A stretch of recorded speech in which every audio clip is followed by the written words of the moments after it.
लंबे समय से मंदिरों में चढ़ावे को लेकर कई तरीके की चीजें चलती रही हैं। कुछ लोग इसे सिर्फ मंदिरों पर खर्च करने और समाज में शिक्षा पर खर्च करने की मांग उठाते रहे हैं, तो कोई कुछ और ही मांग करता रहा है। लेकिन अब सुप्रीम कोर्ट ने एक बड़ा फैसला सुना दिया है। सुप्रीम कोर्ट ने शुक्रवार को एक महत्वपूर्ण टिप्पणी करते हुए साफ कर दिया कि मंदिरों के खाते में जमा पैसा कोई सामान्य फंड नहीं है।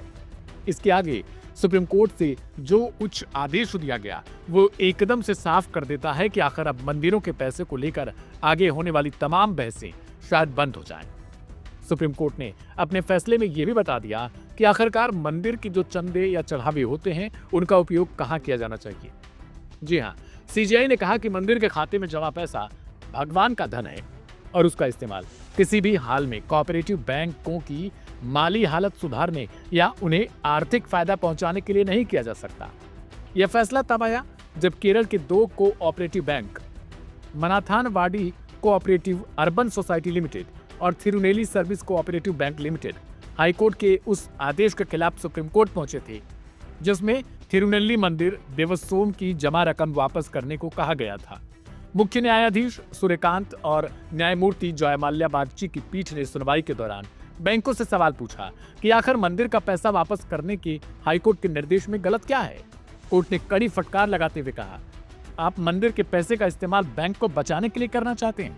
मंदिर की जमा रकम एक ऐसे कोऑपरेटिव बैंक में क्यों रखी जाए जो मुश्किल से चल रहा हो। मंदिर का पैसा राष्ट्रीय बैंक में जाए जहां ज्यादा ब्याज भी मिलेगा और सुरक्षा भी।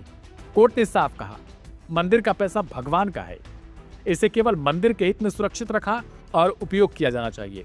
यह किसी बैंक की आय साधन या गुजारे का जरिया नहीं बन सकता। बैंकों की ओर से पेश वकील ने दलील दी कि हाईकोर्ट ने 2 महीने में सारा पैसा लौटाने का अचानक आदेश देकर परेशानी खड़ी कर दी है। इस पर कोर्ट ने कहा कि परेशानी मंदिर की नहीं, बैंक की विश्वसनीयता की है। अदालत ने टिप्पणी की, यदि आप लोगों में भरोसा नहीं बना पा रहे, जमाकर्ताओं को आकर्षित नहीं कर पा रहे, तो यह आपकी समस्या है। डिपॉजिट मैच्योर हो चुके थे, आपको तुरंत पैसा रिलीज करना चाहिए था। बैंक की ओर से वकील ने कहा, मंदिर ने कभी फिक्स्ड डिपॉजिट बंद करवाने की रिक्वेस्ट दी नहीं थी, इसलिए बैंक ने उनकी जरूरत के हिसाब से सेवा जारी रखी। उन्होंने यह भी कहा कि मंदिर के अनुरोध पर बैंक ने उनके घर के पास एक विशेष शाखा भी खोली थी और मंदिर लगातार एफडी रिन्यू कर रहा था।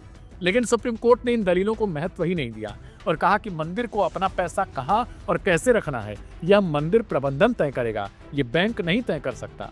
अंत में सुप्रीम कोर्ट ने हाईकोर्ट के फैसले में दखल देने से साफ तौर पर इनकार कर दिया और बैंकों को सलाह दे डाली, यदि उन्हें पैसा वापस करने के लिए कुछ और समय चाहिए तो वे सीधे हाईकोर्ट जाकर समय सीमा बढ़ाने की मांग कर सकते हैं, न कि पैसा देने से साफ तौर पर इनकार करेंगे।